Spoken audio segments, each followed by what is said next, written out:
ये वीडियो देखें, फिर इसके बाद मेरा जवाब सुनें कि हनुमान जी भी पर्वत कहाँ से लाए थे। यार क्या बकवास कर रहे हो यार, इसको ऐसे होता है कोई एक बंदर पर्वत उठा के ले आएगा। लेकिन ये नहीं पूछा किसी ने कि अतातुर पहाड़ी पे मूसा क्या करने जाते थे। वो कहते थे मैं अल्लाह मियाँ से बात करने जा रहा हूँ। अल्लाह मियाँ से बात करने के लिए हज़रत मूसा अतातुर पहाड़ी पे जाते थे और वापस आते थे।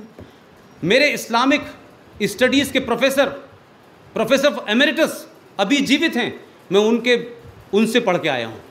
उन्होंने कहा पुष्पेंद्र, मूसा ने कहा कि 280 बार नमाज का हुक्म हुआ है। वो आए अपनी रियासत में आके बताने लगे कि अल्लाह ने फरमाया कि 280 बार नमाज पढ़नी है। तो लोगों ने कहा कि कैसे पढ़ेंगे, अगर हम सुबह नमाज में चले गए तो 280 बार का मतलब है हम उठ ही नहीं पाएंगे, सजदे में ही रहेंगे हम। तो उनका अल्लाह से सिफारिश कीजिए कुछ कम कर दें। तो फिर मूसा जाते थे। तो अब अगर मैं उसको ह्यूमर में ये कह दूं कि उस वक्त भी मूसा साहब बगैर मोबाइल के बात कर रहे थे। अब मूसा साहब बात कर रहे थे, मूसा साहब अपनी आके कहानी सुना देते थे और फिर कहा करते करते वो 5 वक्त की नमाज रह गई। बिस्मिल्लाहिर्रहमानिर्रहीम, अल्हम्दुलिल्लाहि रब्बिल आलमीन, वस्सलातु वस्सलामु अला अशरफिल अंबिया वल मुरसलीन, अला सय्यिदिना व नबिय्यिना मुहम्मदिन व अला आलिहि व सहबिहि अजमईन। जैसे कि आप लोगों ने वीडियो देखी जिसके अंदर पुष्पेंद्र 3 चीज़ों की तरफ इशारा करते हुए आपको दिखा। सबसे पहले इसने कहा कि हनुमान पर्वत उठा के या कोई एक बंदर कैसे पर्वत उठा के ले आ सकता है। तो ये चीज़ आप जाके अपने किताब के अंदर पढ़ के देखें, रामायण के अंदर लिखा हुआ है कि पर्वत उठा के ले आया वो। तो फिर आप लोगों को शर्म आ रही है कि कैसे ये कर सकता है, कोई बंदर पर्वत कैसे उठा सकता है। आप लोगों को शर्म आनी चाहिए कि ऐसे किस्से कहानियां जो बच्चे भी यकीन नहीं कर सकते वो आप लोग बयान कर रहे हैं। पर्वत का मतलब है कोई बड़ा सा जमीन का हिस्सा, एक पहाड़। जब राम के भाई लक्ष्मण जख्मी हो गए थे जंग के दौरान, तो उसने कहा कोई जड़ी बूटी ले आओगे तो ये लक्ष्मण ठीक हो जाएगा। तो वो बंदर चला गया, जैसे कि आपने कहा हनुमान चले गए, श्रीलंका से लेके हिमालय चला गया था। उधर उसको समझ नहीं आया कौन सा जड़ी बूटी है, तो उसने सारा जमीन उखाड़ के लेके आया और उस जमीन को राम और लक्ष्मण के पास लेके आया। फिर उसकी इलाज उसने कर दी थी, पंडित ने किसी ने इलाज कर दी थी लक्ष्मण की। तो एक बंदर कैसे पर्वत उठा के ले आ सकता है। पहले ये बताओ, तुम लोग तो ये कहते हो कि भगवान 28 अवतार में जमीन के ऊपर आया, उनमें से 9 अवतार औरत के अवतार थे, उनमें से 5, 6, 7 अवतार जानवरों के थे, जैसे कि सांप था, कभी गाय था, कभी पत्थर होके आया था, कभी हाथी के सर पे था, कभी बंदर बन के आ गया। भगवान अवतारों में आए, बंदर की शक्ल में आने में क्या जरूरत थी उनको, औरतों की शक्ल में आने की क्या जरूरत थी। किससे कहानियां लिखी हुई है इसके अंदर, कोई भगवान की तरफ से, ईश्वर की तरफ से तो नहीं लिखा हुआ है। वेदास इंसान ने लिखा हुआ है, भगवत गीता इंसान ने लिखा है, रामायण भी इंसान ने लिखा हुआ है, कोई भगवान ने तो नहीं लिखा ना। आप जाके दुरुस्त कर लें इनको या फिर इनको साइड में कर दें। क्यों बंदरों के किस्से कहानियां लेके आ रहे हैं लोग, जाके बंदरों को आशीर्वाद ले रहे हैं, बंदर से कोई बंदर को केला दे रहा है, समझते हैं कि हमारा भगवान है।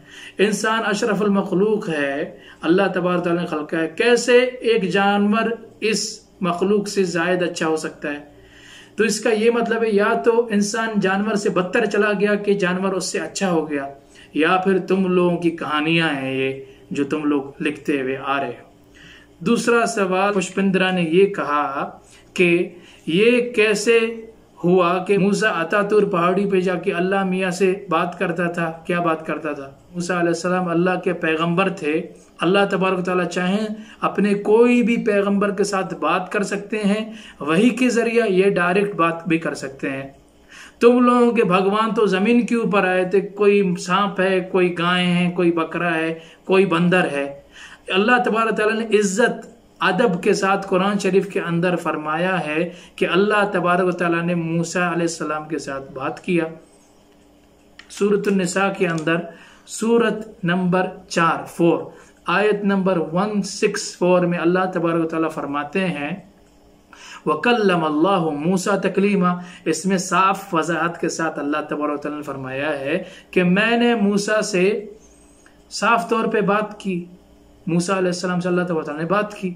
इसके अलावा सूरत नंबर 19 आयत नंबर 53 में अल्लाह तबारक व तआला फरमाते हैं वनादैनाहु मिन जानिबित तूरिल अयमन व क़र्रबनाहु नजिया।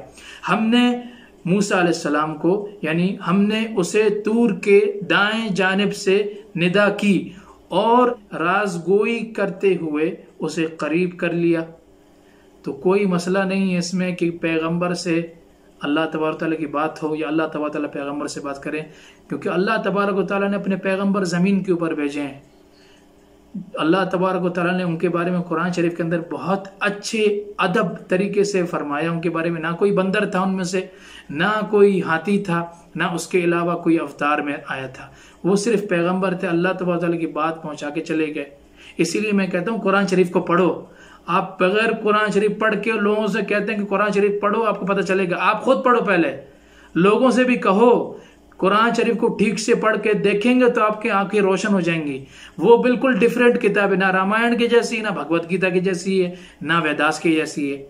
साफ सुथरी इज्जत वाली किताब है, हर चीज उसके अंदर बेहतरीन तरीके से मुबय्यन है। इसके अलावा पुष्पेंद्रा ने तीसरी बात ये कहा कि मेरा कोई प्रोफेसर है, बोला कि मेरा प्रोफेसर के जिसके पास से मैं पढ़ के आया हूं, उसने ये कहा कि मूसा अलैहिस्सलाम को 280 नमाज फर्ज हुए थे मूसा अलैहिस्सलाम के ऊपर। तो वो वापस चला गया अपने रियासत में, उधर उनसे ये कहा कि 280 नमाज अल्लाह ने फर्ज की है। तो लोगों ने कहा हम नहीं पढ़ सकते, ज्यादा नमाज हैं। तो वो वापस चले गए। ऐसे करते करते 5 नमाज हो गए। पहले बद दिमाग इंसान, अपनी बुद्धि भ्रष्ट तुम्हारी और तुम्हारे जो प्रोफेसर हैं उसका भी दिमाग पता नहीं किसके पास से पढ़ के आए हो, जाहिल इंसान के पास से।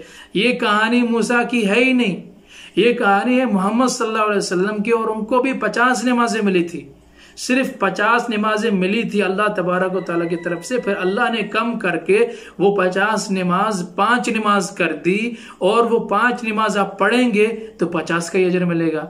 अब आप खुद बताए, तुम ये खुद बताओ कि ये हवाले तुम किधर से ले आते हो? अल्लाह की दीन की किताब के बारे में किधर से ये बातें फैलाते हो?